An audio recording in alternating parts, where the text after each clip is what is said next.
بالکل جیسے کہ آپ کو معلوم ہے آج چھٹے روز جو ہے پاک افغان بارڈر پر جو احتجاجی دھرنا ہے وہ بدستور جاری ہے۔ آج احتجاجی دھرنے سے جو ہے ایک احتجاجی ریلی نکالی گئی ہے جو لاکھوں افراد اس میں موجود ہے، جو کہ 2 لاکھ سے زیادہ افراد جو ہے وہ اس وقت نکلے ہوئے ہیں اپنے مطالبات کی حق پہ جو ہے احتجاجی ریلی کر رہے ہیں۔ آپ دیکھ رہے ہیں یہ اس وقت چمن کے مشہور شارع جو مال روڈ ہے اس پر جو ہے رواں دوا ہے۔ آپ دیکھ رہے ہیں دونوں جانب جو ہے وہ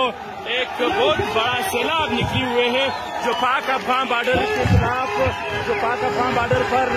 غیر قانونی طریقے سے جو پاسپورٹ لاگو کیا گیا ہے، جو دونوں جانب ایک قبائل اور ایک قوم آباد ہے۔ اس کے ساتھ ساتھ پاک افغان بارڈر پر جو پاسپورٹ لاگو کرنے کے خلاف آج جو ایک بہت بڑی احتجاجی ریلی نکالی گئی جو آج پارٹی تاجر لکڑی اتحاد کی جانب سے نکالی گئی ہے۔ آپ خود دیکھ رہے ہیں جو بہت بڑی تعداد ہے، لاکھوں کی لوگ جو اس میں موجود ہے۔ ان کی مطالبات یہ ہے کہ پوری طور پر چمن پاک افغان بارڈر پر قومی شناختی کارڈ اور افغان قومی تذکرہ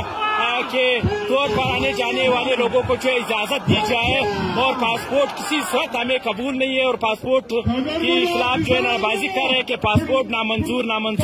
اور پاسپورٹ لاگو کرنے کے خلاف جو ہے آج لاکھوں کی انسانان جو اس وقت نکلے ہوئے بہت سیلاب کی شکل میں آپ خود دیکھ رہے ہیں۔ بالکل اس کو جو ہے